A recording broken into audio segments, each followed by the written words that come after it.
I'm Amy, sex educator, sex and relationship coach, and co-owner of PurePleasureShop.com. And I'm April, sex toy maven, VP of Hot Octopus, and I've dedicated my life to the business of sex. We're two people with a passion for educating and inspiring shame-free conversations about sex and relationships. Welcome to the Shameless Sex Revolution. Want to learn more? Go to ShamelessSex.com. And for 15% off of some of our favorite sex toys, go to PurePleasureShop.com. You are listening to a pleasure podcast. For more from our sex podcast collective, visit pleasurepodcasts.com. Well, hello, everyone. Hi, everybody. Welcome to the Shameless Sex Podcast. If you are listening on the day this drops, it's the day after, what day, Chip? Vulva Day. Vulva Day, my favorite day of the year. What if that's what it was, celebrating the vulva? Vagina Day. I think a lot more people would celebrate. Or actually, some people wouldn't, too. Vision Day. It's the day of visioning what kind of sex toys you want and what kind of vulvas you want or don't want. So all of the above. Have you noticed how large my boobs are right now? Why are they so large? I'm not sure. People are like, prego? Absolutely not. You can't just end it with that. I don't know. I think I don't know. Maybe I'm getting close to my... The menses? Maybe. It says, I don't know. But I just wanted to see if you noticed. You didn't. I did not know. All right. So never mind. Let's scratch that from the record. All right. They're average. That. April size. They're beautiful. Thanks. By the way, she usually doesn't wear a bra, everyone. In fact, never. I never do unless I work out. Yeah. And they always look stunning. And I wish you were topless more. I'm actually serious about all I'm these not things. topless PS right now. I know, and she's never topless enough for me. I guess I should have asked you that before we started recording about the boobs, but I just wanted to see. We could do an on-air airing, a showing. A before and after? Yeah. Like maybe they get bigger as we record or smaller or they stay just right. All right, anyways, this episode is with Dr. Patti Britton. Did I say that right? Yes, you did. Britton, clinical sexologist, world-renowned as the pioneer of the profession of sex coaching. I won't tell the whole story, but I read her book many years ago. And she's a phenomenal speaker. And she shares a lot about common issues that happen in intimacy and relationships, whether it's sex or relationship stuff, communication. But she also talks about how to become a sex and relationship coach, a little bit about the journey there. And she shared some really interesting points. It's not that we've never interviewed a sex and relationship coach before, but she said some things I was like, thank you for saying that. Like, we haven't really gone there. So it was really good. She was very insightful. And I've said that before. I had not experienced her work before this interview and really love her approach to not only coaching, because not everyone out there is going to want to be a coach for sex and relationships, but I don't know. I think that you're all going to enjoy this episode, whether you're a person that's in a relationship, monogamous, non-monogamous, single, whatever you are, you're going to enjoy this episode. She's beautiful speaker. And she's retiring soon too, so now's the time to get her. Well, she's hot. I was kind of sad about She's going to be hot forever, though. I think. She will. Yeah, she's wonderful. All right, so before we dive into a sex question, so Valentine's Day, we've done episodes on Valentine's Day, and it can be a heavy day for a lot of people. It can be a wonderful day for a lot of people. I have zero plans for Valentine's Day. We're recording this a week before.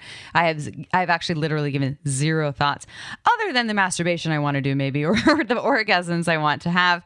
A lot of people think of it though as a holiday. I'm doing air quotes, literally this time, for sex toys and pleasure. And if you are someone who didn't get the sex toy that you want, you can give it to yourself, or maybe you can still get it for your lover. And you can also get them at my mother-daughter owned sex shop with my mom. Hey, Janus, also known as Janice. Pure Pleasure Shop. Reminds you of anus, right? Yes, that's why I was She's a visual person too. She's like, damn it. I know. So purepleasureshop.com. Use coupon code Shameless Sex to get 15% off. And one shout out I wanted to give to a product, because we always talk about the the magic wand. So like the Hitachi, the old school Hitachi was kind of big. Yeah. But I still dig the Mystic wand, which I said. You've given me one before. And it's the battery operated version, half the size, gets the job done.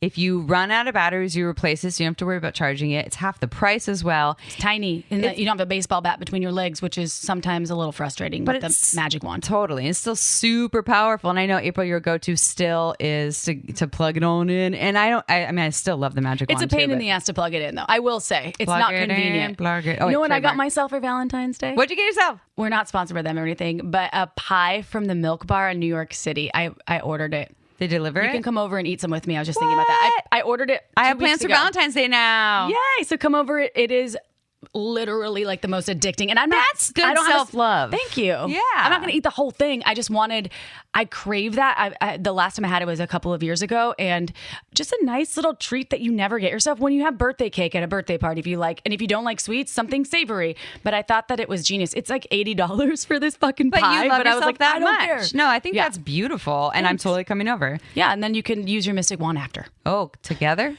No. Sandwich? I don't want to see it. Mystic wand sandwich? Then it would destroy my feelings about It looks you like as a microphone. my sister. It's not unusual. I know you like when I sing on here. I really do.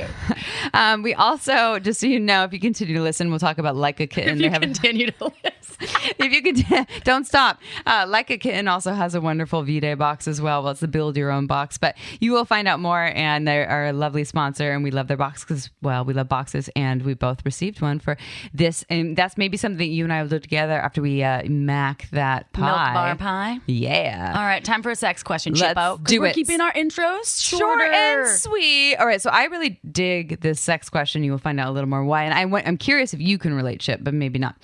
I am curious as to your opinion on a reaction I received from performing cunnilingus on a partner that will tense her legs together and she will pull me up for immediate vaginal penetration. With your combined knowledge, can you let me know if this is a vague sign of having had an orgasm or having stopped yourself for further experiencing the sensations leading up to an orgasm? Totally done this many times. I crave when I am in the height of my arousal. I crave penetration, which is strange because most of my orgasms happen from external clitoral stimulation. There's something about cunnilingus, oral, that really drives me to the next level. So I crave penetration, usually from a penis owner. I love that. And it's like the animal instinct takes over. And I'm like, give me your cock So now. it's not necessarily that you're about to have an orgasm, you're overriding and you want the cock inside of you, but you're bypassing something. It's that you just crave the cock inside of you. It's something that I almost need the cock inside of me to, and it typically, obviously the body's different. It typically can trigger an orgasm after a while with the penetration, especially if there's a lot of grinding, because I need the external stim. So with this question, I don't know. It may be that, or it may be, you said you've also done something like that. So I've done it for multiple reasons. One is,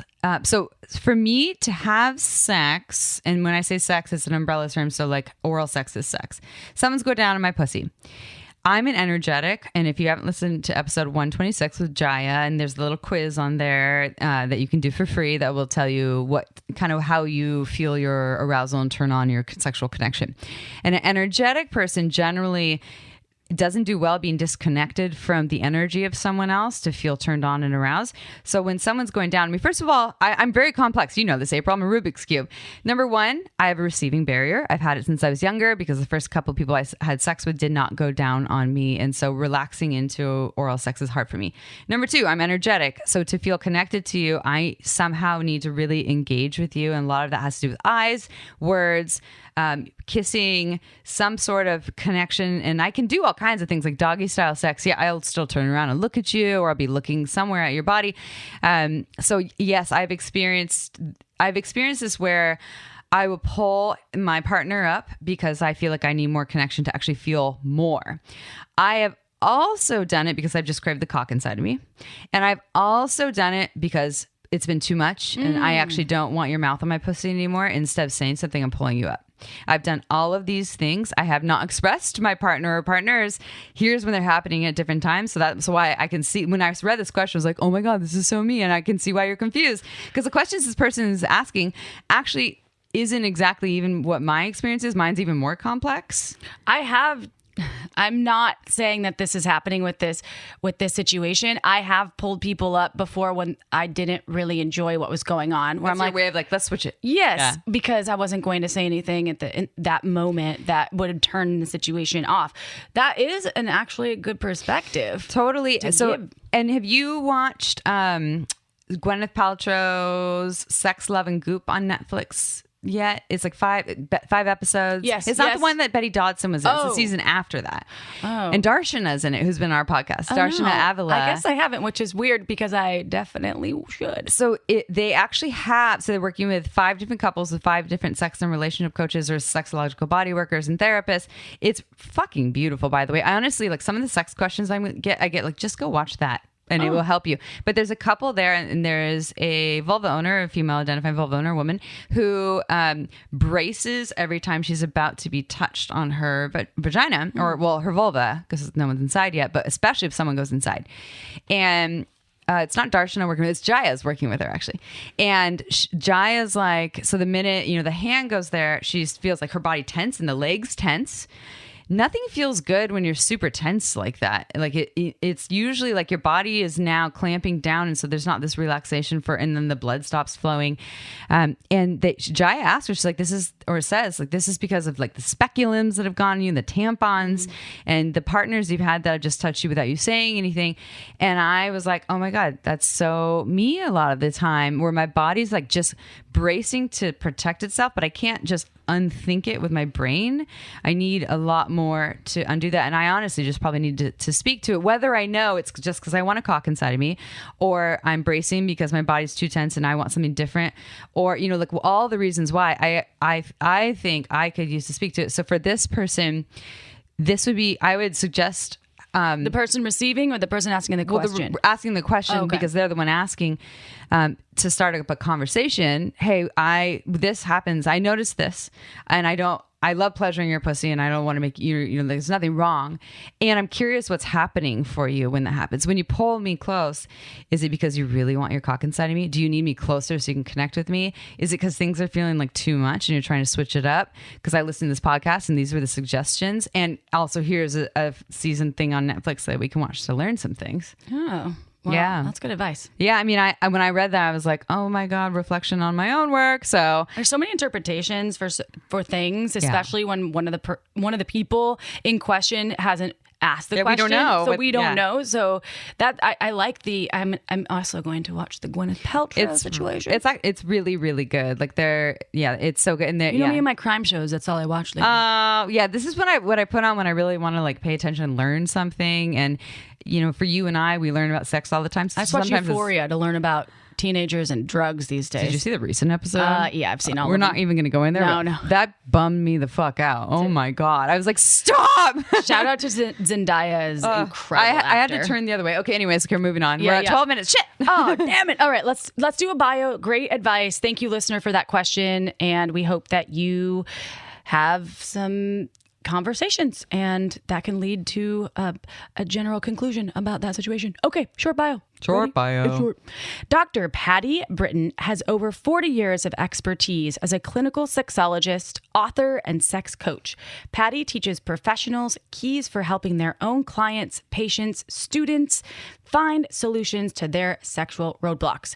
She is an entrepreneurial wizard who shares insights on how to create a thriving private practice, one that is anchored on a commitment to service. She is a true spirit of generosity and has a drive to manifest social change for a sexually healthy world. To learn more, go to Sex Coach U. That's sexcoach.com. All right, everyone, here we are. It is episode time, and we are here today with Dr. Patti Britton. Did I say it right? Like Britain, like Great Britain, who I've actually known of for many years. Back in the day when I decided I would get into the sex and relationship coaching field, I did my research beforehand before taking a training, and I got her book. I believe it's called The Art of Sex Coaching, and I could be wrong, and she'll correct us in a moment. And I read it from front to back, highlighted all the things, and I was like, maybe I could just do this and become a sex coach. And then I was like, no, I need to go take a training. You can't just read a book and become a sex coach. So anyways, this episode, I'm really excited to learn more. And it isn't just about sex coaching, although Patti will share about how to become a sex coach. She has a program that actually teaches people how to do that. And we're also going to talk about some of the key issues that come up for folks in intimacy and relationships that Patti sees, Dr. Patti, in her practice. So before we dive into that piece, Patti, can you tell our listeners how you got to where you are today in the field of sexuality? Oh, thank you for asking that. And thank you for talking about the book because, it's so strange. Even today, it was published years ago. It's still the only training manual on sex coaching. It's actually the only book per se on sex coaching. And I think that the beginning of how sex coaching was born as a profession was I had just finished earning my doctorate at the Institute in San Francisco. And I had a certificate as a sex therapist, and I was a sex educator, and I didn't like it. I thought, it's so negative. And I had just fallen in love with Thomas Leonard's work at Coach U. And I was a devotee living in New York City, and I had a buddy who was my coaching buddy, and I went, what if I married sexology with coaching and established a new way of working with the client that was just so positive, so much more fun, so much more collaborative. And that's really how it began in 1993, and it's just been thriving and growing ever since, as you know. Mm-hmm. So you really are a true pioneer of sex coaching. And I love how you talk about marrying and being in love with, and you weren't referring to any humans. You were talking about the concepts. I was like, oh, she fell in love with, oh no, she fell in love with his work. And so that was cool. You're a natural at this world, obviously. So we're so excited, and I am not as familiar with your work. So this interview is going to be really special for me to learn more about you too, and all of your offerings. Okay. So because you're a pioneer of sex coaching, you are probably really familiar with some of the top issues people face, especially when it comes to intimacy, relationships. So in your experience, why do these things happen so frequently in terms of intimacy and relationships, the issues within? Oh, we could say so many things to answer that question, including the context in which we operate as humans. If we look at the shaming, and I love that the name of this podcast and what you're doing is about de-shaming. It's shameless sex, and it's also shameless being as humans. And I think that because we live in a society that is still so puritanical and so divided, and we also don't have accurate information and a guide. You can Google anything. Go to Dr. Google if you have any question, right? And at the same time, Dr. Google doesn't always give you accurate answers. And what I found is that when clients come to me, they've often Googled around, and they've also tried everything that they can do on their own, and they really need somebody to kind of hold that bar high for them. Like, you can do this, guys. And so there's something so beautiful about creating a relationship with clients that allows them to become who they really want to be and can be as sexual persons. And I also think that we look at relationships over time, and I know you talk a lot about this on this podcast. The number one issue that I think most of us see is the sexless relationship. And I see people who have been together for years and years, and sometimes they only come to me when they're almost DOA, dead on arrival. They think I have a magic wand and I'm going to wave it and I'm going to fix what's broken. And there's so many layers to what creates a sexless relationship. And we have to begin to kind of peel those layers away. And I give coaching action steps for people to move forward toward reconnection. Sometimes it's really about feeling like you deserve pleasure. Sometimes it's about bad communication. Sometimes it's just being clueless about how sex works. I see that a lot. Or it's this idealization of what sex should be like, because everybody thinks that everybody else is having a better sexual experience, which is not true. So, a lot of the things that we do as sex coaches and clinical sexologists, which I am, and I also train my students to become, is really about giving permission for people to be fully realized as sexual persons and to get the clutter out of the way. It's really a decluttering process. Yeah, I'll just speak as someone who's been a client of many sex therapists, sex coaches, and as well as traditional therapists. Wow, do I have a lot of layers into this onion of Amy? And I, just when I come in for the thing, like, here's my problem, I feel disconnected, my body, my libido's low. We uncover all these other pieces that are related to it, and I think that this applies to most of us. That a lot of people. They've had that experience, unless they haven't done the work, they still think that their issue is kind of the surface level issue.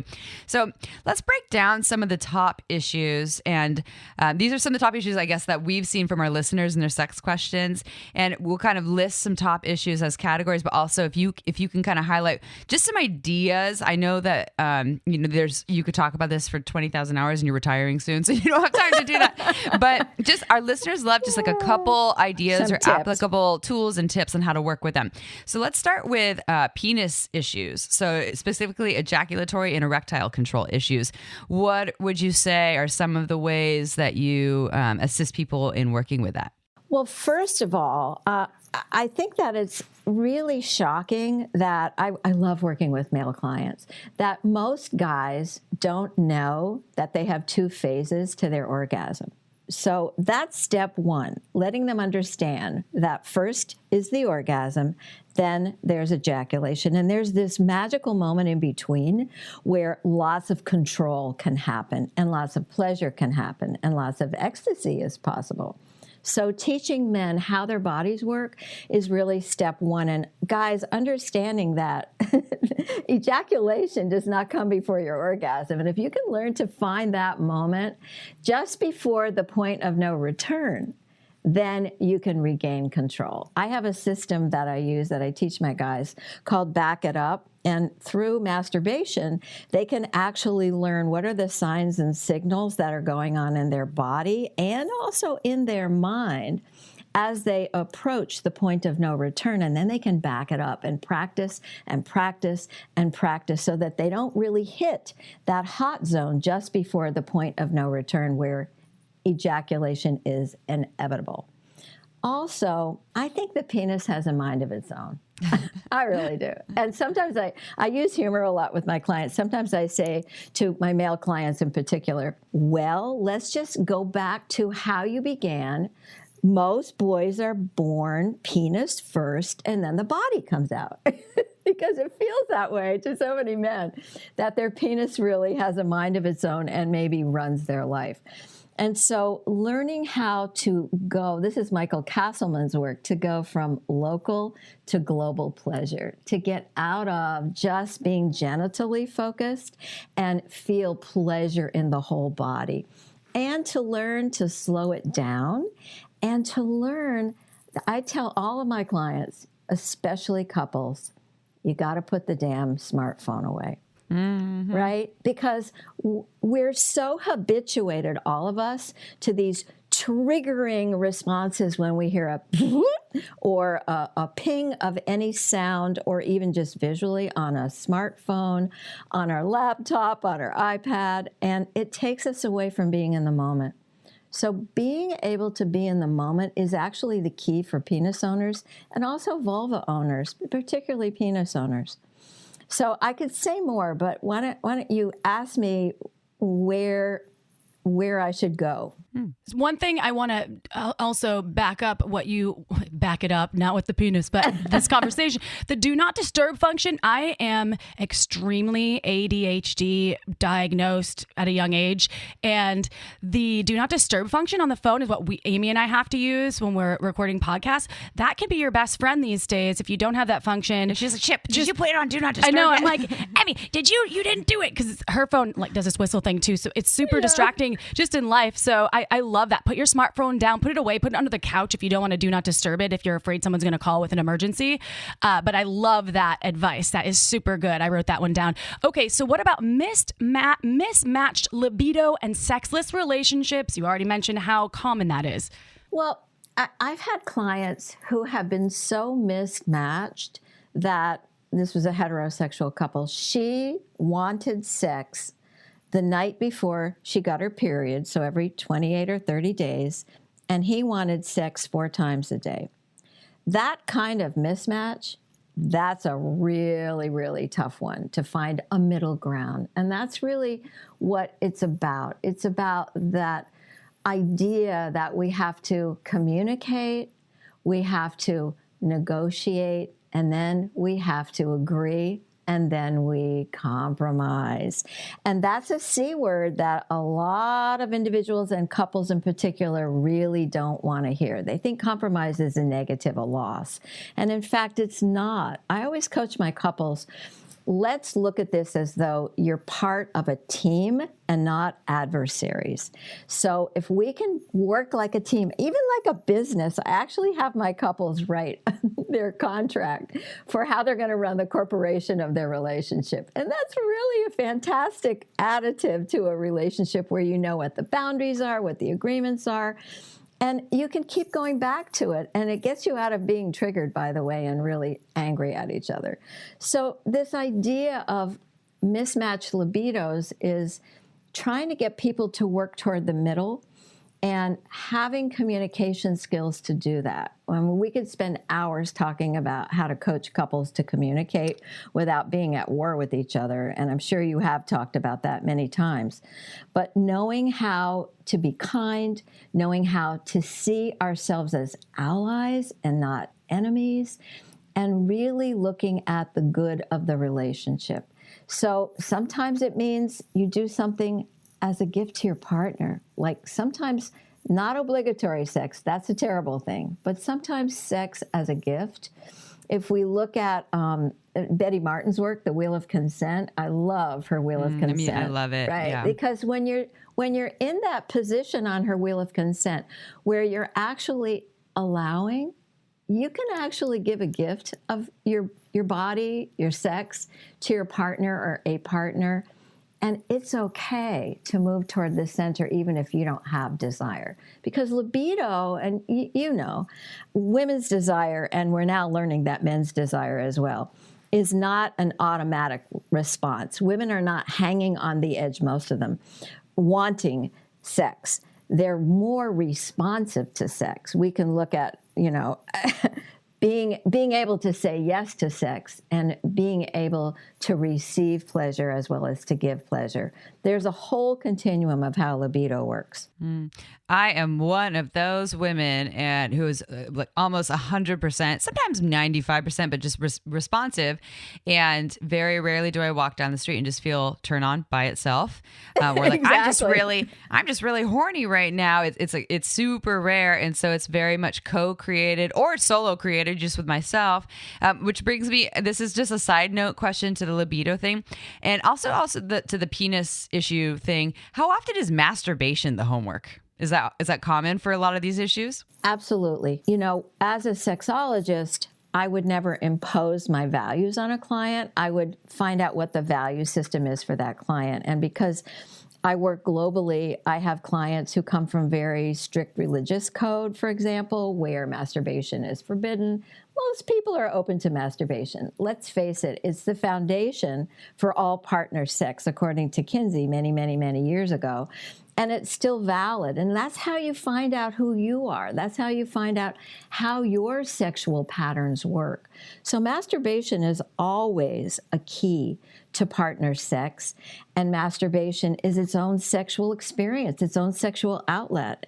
And without masturbation, I don't know how guys in particular are going to learn how to have ejaculatory control and also how to enhance their ability to have and sustain their erections, because they have to know their own bodies. And that's really how you master, no pun intended, how you master making love or having sex or fucking somebody else, depending on the language that you use. Mm-hmm. Well, and I think it goes with our next prompt that April and I were going to share about orgasm challenges. And I think we often hear about this, like people who are struggling having an orgasm is what I'm talking about. So for vulva owners, they would just kind of describe it as, I can't have an orgasm, but there is such a thing as delayed ejaculation for penis owners. I think when we proposed this prompt, it was more so for vulva owners because that's what we see on our end. That it is more common, but it's not that delayed ejaculation doesn't exist. But what about the tools for that one? I bet masturbation is a big part of it. Well, one of the fun things that happened in my career is that I was very, very close friends with Betty Dodson, and years ago in Rest New York, in power, Betty. Yes, our darling Betty. And years ago in New York City, we actually opened up a program called Shaft. This should amuse you. Sexual health and fitness training, and advertised it in some holistic magazine. We had so much fun because she was doing orgasm-directed coaching, and it was part of the inspiration for sex coaching.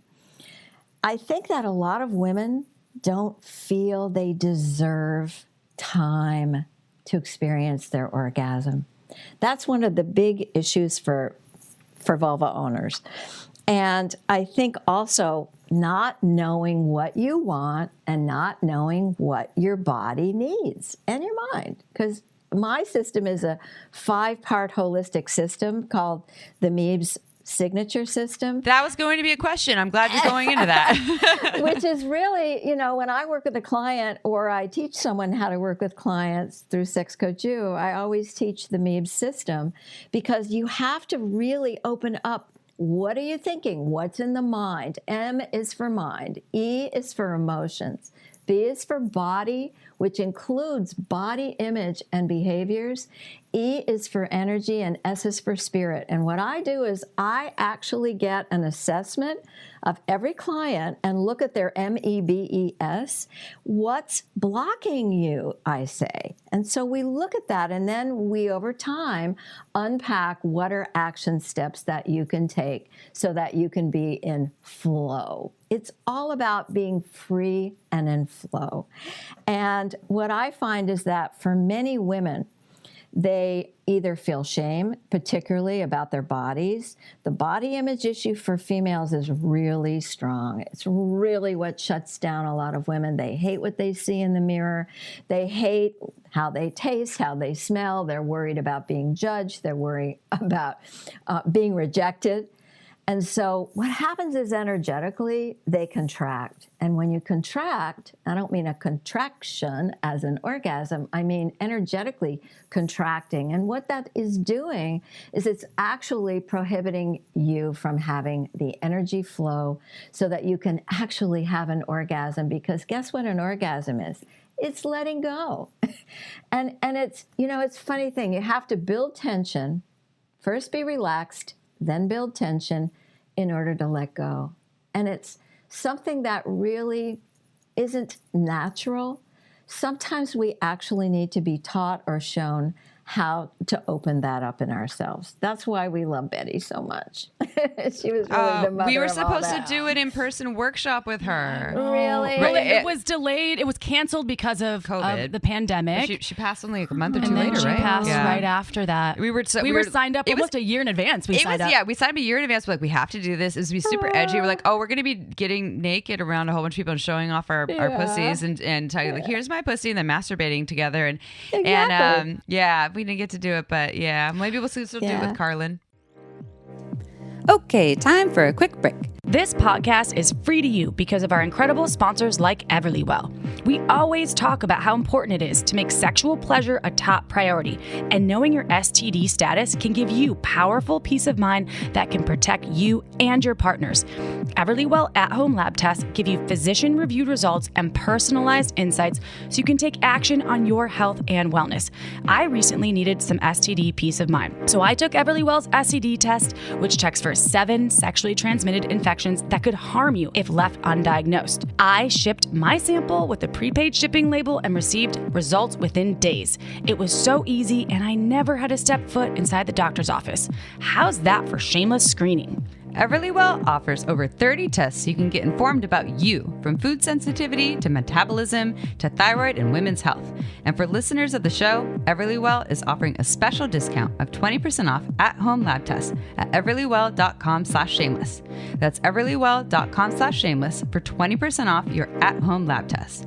everlywell.com/shameless. Go make you the priority now. This podcast is free to you because of another one of our amazing sponsors, Like a Kitten.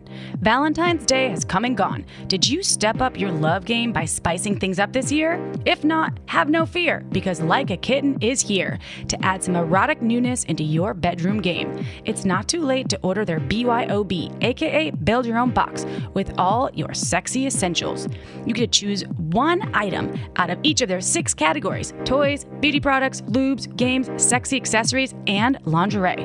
Within each category, you have 8 or more products you can choose from, so you can find an experience that's customized just for your specific desires. I chose the CBD chocolate body paint, the Like a Kitten multifunction vibrator, an adorable black fleece robe, and so much more. What's amazing is that the box only costs $79, and some of the vibrators alone retail for $79. So the entire box of 6 gifts is a steal.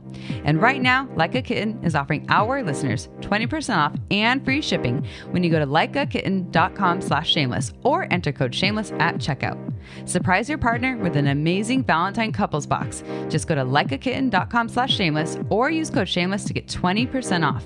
Likeakitten.com/shameless. The link is in the episode's description. All right, back to the interview.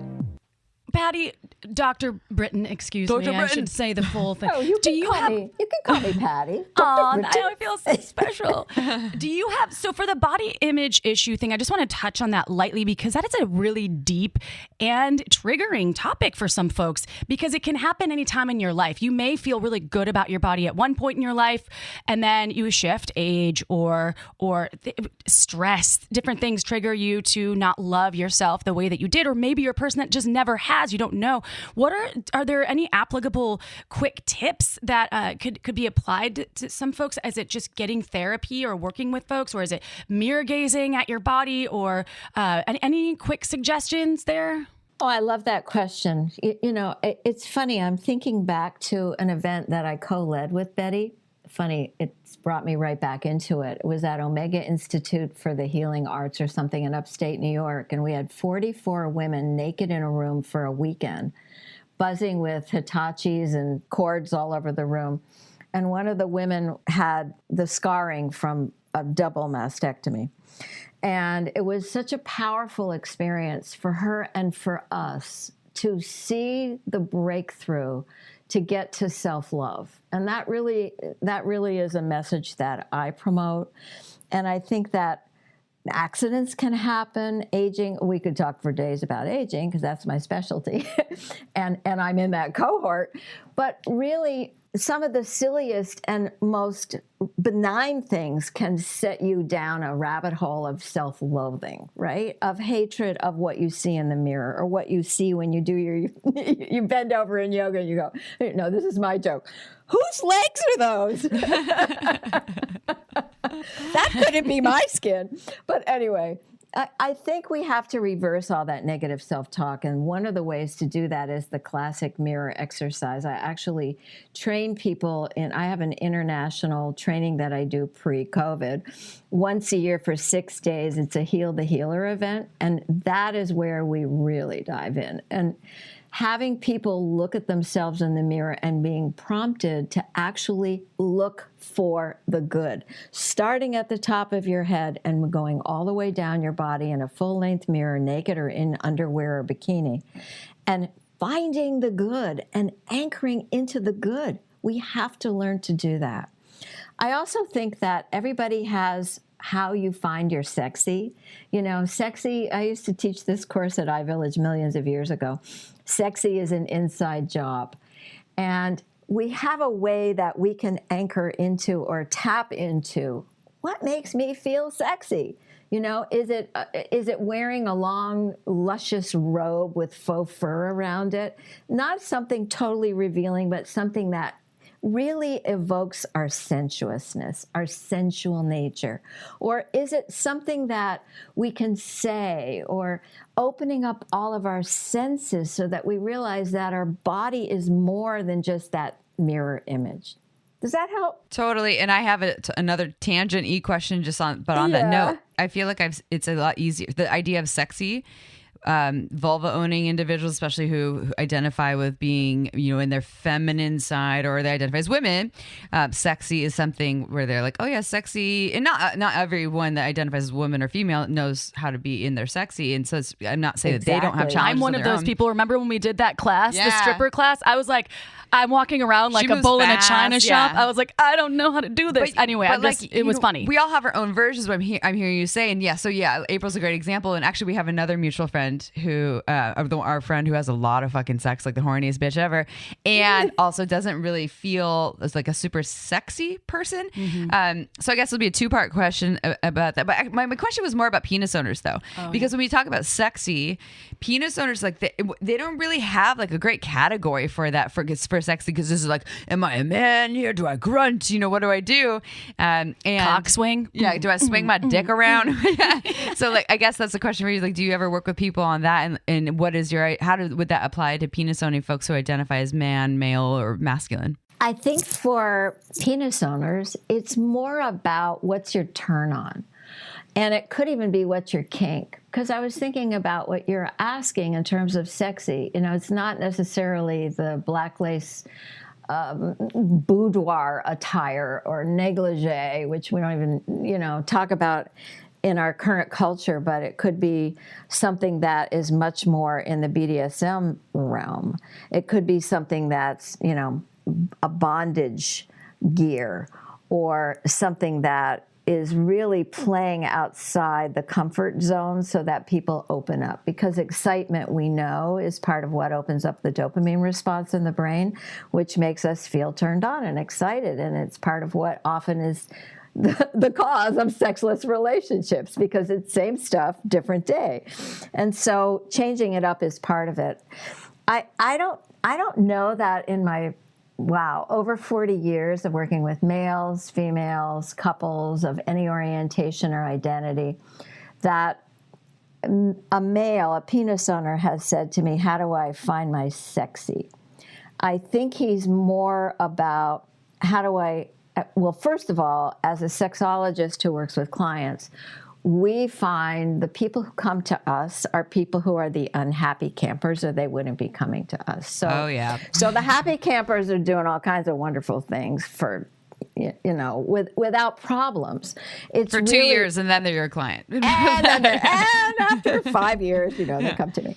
But really, I think it's more about what's a turn on and how do I stay turned on? Because I think that that's part of the misunderstanding, that there's desire, and then there's arousal, and then there's how do I sustain that arousal? And especially if I'm going to come back to shame.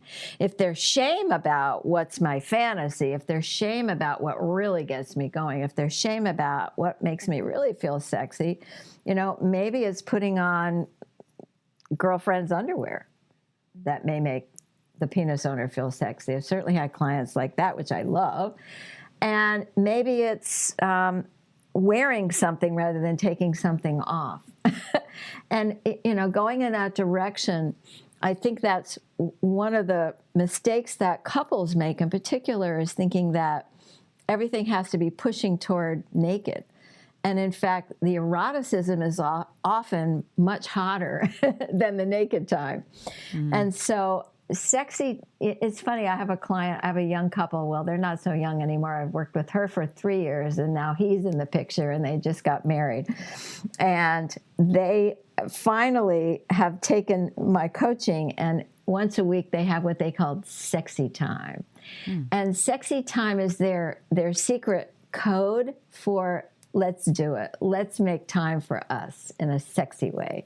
And it means making time for sex. And I think that's part of what creates a lot of the problems and breakdowns in relationships, is that sex is always at the end of the serving line. It's always at the end of the to-do list, just after the Tonight Show is over, and it's like, oh, fuck, we haven't fucked.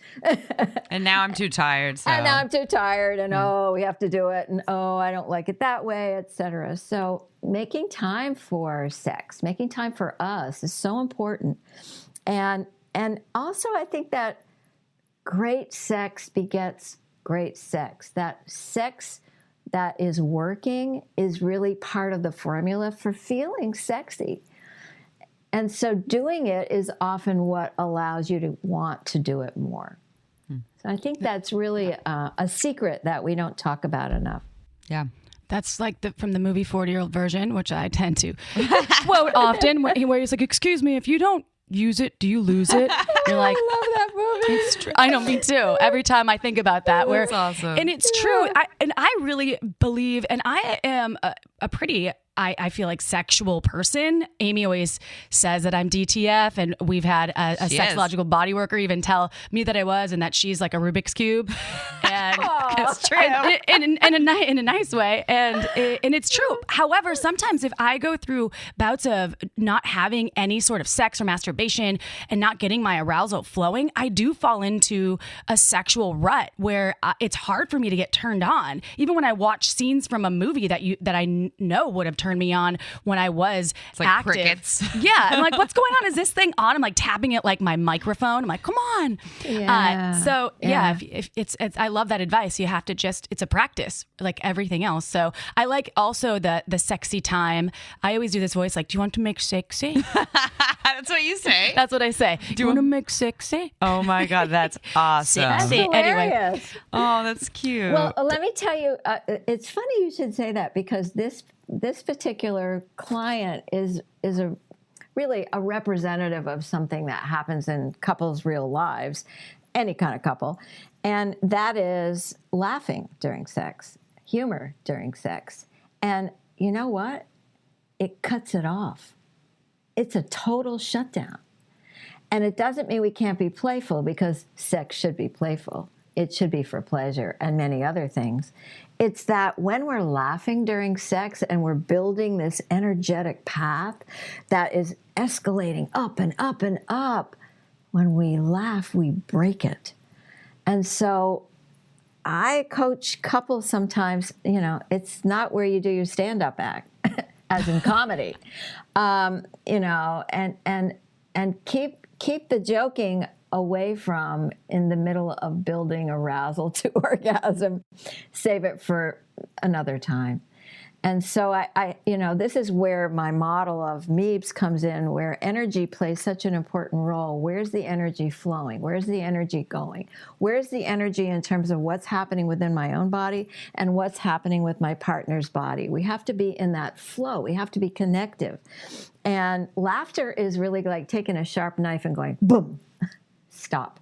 So I know that sounds confusing in a way, because being playful is important. It's a way to lighten up. Well, there's a difference between being playful and then like cracking jokes because I'm uncomfortable. If I'm just like, and I see that I've actually in the last number of years seen like when I wear these masks, and there's like the playful Amy is like my little kid Amy is like naturally playful, and there's like baby Amy, and she's fun and playful and silly, who's not who you don't usually want to have sex with her, by the way. But and then there's like adult Amy who's playful, but it's a little more like teasy and silly. One of my kink identities is the brat. I really take on the brat. Like the other day I was getting tied up, and I tricked my partner into thinking that I wanted him to focus on my pussy while I was getting out of the knots of the ropes, because I'm a brat. I got to get out of there and be in charge, but I don't really want to be in charge. She chucked a toilet paper roll at my head the other day. I did. Full speed. I did. But there's also the sarcastic Amy that's afraid of deep connection, that will crack jokes when it's unnecessary. And if I do that during sex, that's a different thing. And so I hear what you're saying. Okay, time for a quick break. This podcast is free to you because of our amazing sponsors like Uberlube. Uberlube is a luxurious silicone lubricant that can enhance your sex and intimacy. Uberlube's unique formula is velvety, long-lasting, with no flavor or scent, and it feels absolutely incredible on the body. There are thousands of doctors recommending Uberlube to their patients because it's less likely to throw off your pH than most other lubes. So whether you want to make your hot sex even hotter, or you want to prevent dryness, take our advice and check out our favorite go-to, Uberlube. Uberlube isn't just for sex. I use it for massage, to tame my frizzy hair, to prevent chafing, even for oral sex sessions. I love how it comes in a beautiful bottle with a pump top for easy access, appearing more like a cosmetic product so you can leave it on your nightstand shamelessly. Uberlube is without a doubt my favorite lube, and countless listeners agree, often stating, "We never knew lube could be this good." To learn why we think it's the best lube on the planet, check out uberlube.com and use code SHAMELESSSEX for 10% off and free shipping. Again, that's uberlube.com. Use code SHAMELESSSEX for 10% off and free shipping. This podcast was also made possible by OMGYes.com. OMGYes combines scientific research of real vulva owners so you can learn shame-free techniques on how to pleasure the pussy.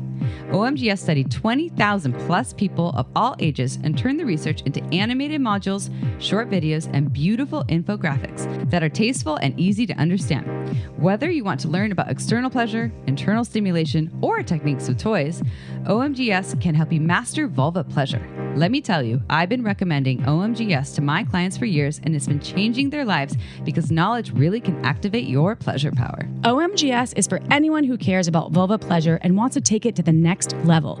OMGYes can help you become a sexual strategist by equipping you with the tools you need to unlock your pleasure potential. Plus, your OMGYes purchase helps fund more pleasure research. OMG, that's great! Only pay once, and these techniques are yours forever. That's right, this is not a subscription service, and you don't need to download a thing. So go to omgs.com/shameless to get 10% off when you purchase any OMGYes season. Again, go to omgs.com/shameless to get 10% off right now. Time to pursue your pleasure. And now, back to the show. I'm so interested in, you're talking about working with clients here.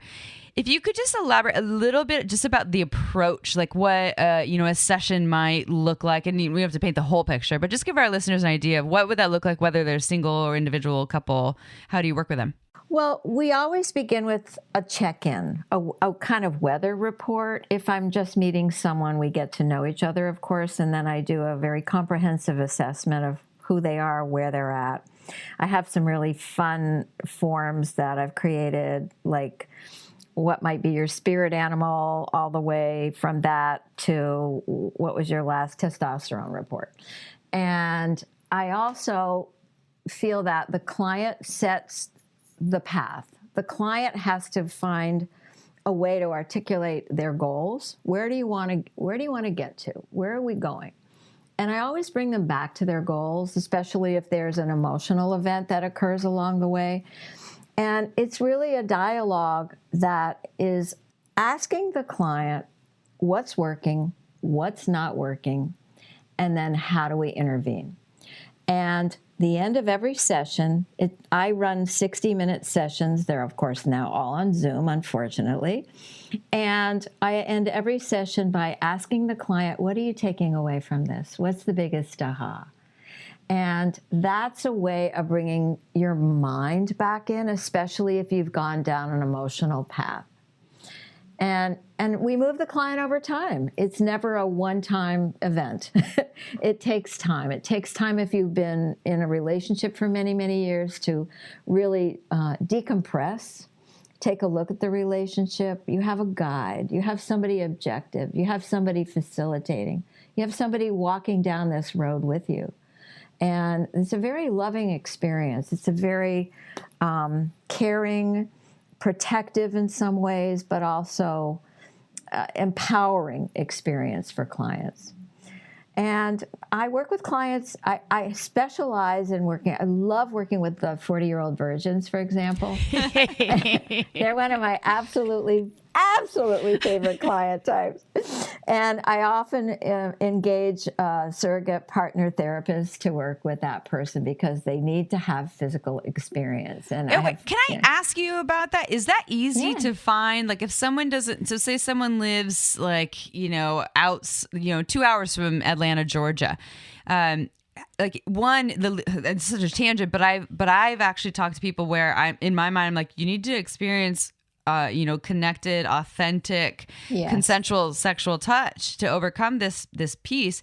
Yeah. How easy, you can legally send them referrals for surrogates, and how easy are surrogates to find? And will you explain to me, because I am unfamiliar, and I'm sure listeners out there may be unfamiliar with, I know surrogacy and pregnancy. I don't know what you're talking about here. Oh, okay. So a surrogate partner therapist or an SPT is someone who should be trained and certified, who can be, in a way, a substitute partner. And it's not just about sex. In fact, some of them don't even engage in sex as we think of it. There's no sexual penetration. What it is it's someone who can allow the client to discover who they are. Often these clients are penis owners, and to allow them to open up, to feel their bodies, to feel pleasure, to learn how to touch, to learn how to communicate, and to be with another live human person whose role it is to be of service to the client. It is not an exchange. No one is taking in that relationship. It is all for the client. And it usually is a very long, intensive process. Sometimes it's over many weeks. Sometimes, like, I facilitate intensives. I've had clients who will come for a weekend, for example, and work with an SPT who happens to be in the region that I live in. And there are other people who will fly to you. You know, it can be very time-consuming and very expensive and often life-changing. Does that help? That helps me completely. And Amy was asking if it's difficult to find those folks, or if there's is there like legalities involved? Like legalities, because there's like the whole idea of, you know, so if you're a coach and you're trying to help someone find a surrogate, does, you know, the idea of sex work, is that now like you're pandering, or is it something? I understand surrogacy is a legal area, but like how does someone, like, so say someone's listening, they're like, I need a sexual surrogate. How do they go about that route? So there are a couple of websites they can go to. There's the International Professional Surrogates Association, and there also are other associations that have directories of people who are certified. Again, certified, not somebody who says, oh, yeah, I do this. And there are practitioners who work in what we call the somatic arts. Those are the arts, meaning healing arts, that affect and involve the body. And the Institute for Mind-Body Medicine is one of them. They also train people to work at different levels, whether it's a person who's a cuddleist, for example, because we need human touch to thrive, I'm telling you all. And those of us who may be alone, and it's all of us as the human family, need to find ways to get our touch needs met, whether it's through going to a party, which of course with COVID, there hasn't been much going on anywhere. You know, going to a party online is not the same as being touched physically. And the surrogate partner therapy realm is one that isn't for everyone. So there's a very, very thorough application and evaluation process.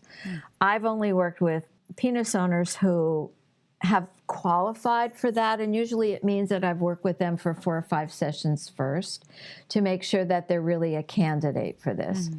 And because many of us, as we're a team, it's called the triadic approach. There's a clinician like me. There's the surrogate who does the touching. So I'm the talker, they're the toucher, and the client. And it's a teamwork. It's a very collaborative process and very intensive. And that process really can happen in a weekend and can change a life, totally change a life. Or it can happen over months and months and months of time. So anyone who's interested can write to me. I'm happy to answer questions about it. I'm so glad that's available. Yeah. And we'll learn how to find you at the end of the show here. Yeah. And we're not done yet, Patti. Stay with us. You're such a wealth of knowledge. So you also train folks to become coaches all over the world. You have folks that work with you and that have for years. So can you explain more about your program? Yeah, actually, you mentioned it a little bit earlier. This is my last enrollment, my last rodeo. I founded Sex Coach You with my partner, my belated partner, Dr. Robert Dunlap, in 2010. And so we offer sexology and coaching integrated into a model that serves the client. That's what we're training people to do, is to work with the client as a sex coach, integrating that wonderful sexology with how we approach the client as coaches. And we also have a very, very intensive business success track. So there are 3 parts to this program at SexCoachU, that's the letter U.com. And I'm so proud because it was a little idea to bring my book alive. You're talking about the book. It's like, why don't we take the book and why don't we do a little online training? Okay. Well, now we're in 80 countries and have trained, with our current enrollment, over 350 people have been in the program, graduates or current students. And our sister organization is the World Association of Sex Coaches.org, which is also a membership and has a directory of qualified people to help all of you who are listening. And it's just been my baby and such a privilege to train all these amazing professionals all around the world who share the vision that I have and the mission to be of service. That's really where we come from. We're of service, helping people heal, become whole, to have relationships that thrive with themselves and with their partners, however many partners they choose. And also to be a safe space for people to get the knowledge that's timely, accurate, up to date. We have the most amazing guest speakers at our webinars, and it's actually been so much fun for me. But I have other projects that I need to do, so I'm moving on. Yeah, well, I'm glad you're having kind of one last hoorah, one last offering. And so the day this podcast goes out, that's February 15th of 2022. The enrollment starts that day. And we'll have links in our show notes, and I will have you share, or April will probably prompt this one to have you to share all your links and things. But before we do that, just a really quick question from one of our listeners. So we have a Discord on the Discord app, and it's Shameless Sex fans and listeners who are all engaging with each other. And I told them that we were doing this episode with you, and I asked if they had any questions. And one of the questions that came through I thought was a really good one that I wanted to share. So one of the questions, just a quick question, is there a stigma around straight males being a sex and relationship coach? You know, it's a lot of other vulva owners or female or woman identified folks are sex and relationship coaches. I've met other sex and relationship coaches and therapists who are penis owners and identify as man and male. And I have heard of the stigma or the concern, especially with the Me Too movement. But what do you see in your work? Like, is that welcome in your practice? Do you see a lot of them coming through to become a coach? I would say, it's a great question. I would say that over 80% of my students and graduates are females, vulva owners, women, identified as women, including trans women. And that we need more males. We need more compassionate, caring males who can really create that conversation with clients. I myself have become more and more passionate about being a voice against the demonization of men. And I think we need to have men who can really be that, who can walk their talk, and who can show up and be a gentle, strong, yet caring voice for anyone who comes to them. And we have men who have graduated from the program who are really making a difference in the world. And I think that one of the things I'm going to say that may sound a little strange is that when I think about this organization, SexCoachU, and its evolution over time and the quality of the people who have been trained and graduated from it, and our team of the staff all around the world, one of the components of it is that in some funny way, what runs the engine is love. And there's such a caring, loving spirit of intention to help other people. It's profound. It makes me cry sometimes. And so we need men who can show up in that way as well. And we always accept males into the program if they qualify. That's fantastic advice. And from a business perspective, I'll just shout out to those folks out there that are straight penis owners, or if you're not straight, it sounds like you could make more money because there's a lot more female identified humans doing that work. So you have an up, perhaps that's really cool. Right? Like a male nurse. Just saying. And I agree with that. And the business side is actually where I spend a lot more of my time than on the sexology and coaching side, because my passion is really to empower people, It's great to know everything about sex. It's great to be a wonderful coach that can really open someone up and help them achieve their goals. But you have to know how to take care of yourself and sustain yourself. And that's why the business side is so important and so powerful. I want people who come to this program to thrive, to make a living at their calling. You're like an amalgamation of Amy and I, just as a one.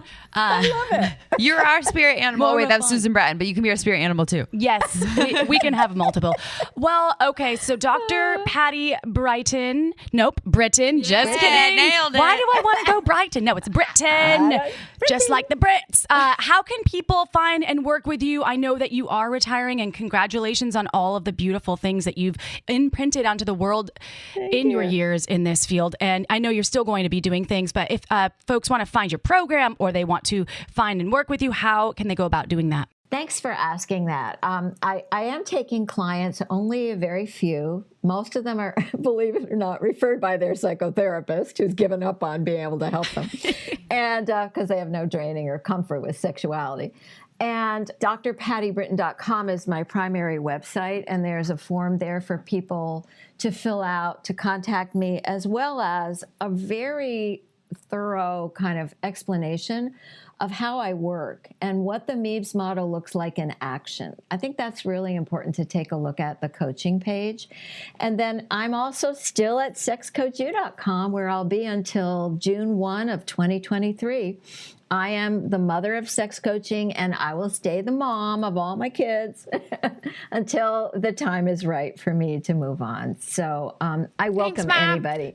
My pleasure. The matriarch. Well, I mean, technically it's true. I mean, I read your book when I was a little baby. So She was baby Amy. yeah, you taught me so much. So anyways, all right, I digress. April, close it out with wonderful Dr. Patti Britton. Well, thank you, Patti Britton, for everything. This was such a special, the entire interview, I learned so much, and your perspective on not only sex coaching, but the world is really valuable. And I feel so fortunate to be able to have this time with you. And I know our listeners will feel the same. So listeners out there, I'm going to invite you right now, go on iTunes so people can find folks like Dr. Patti Britton and their work.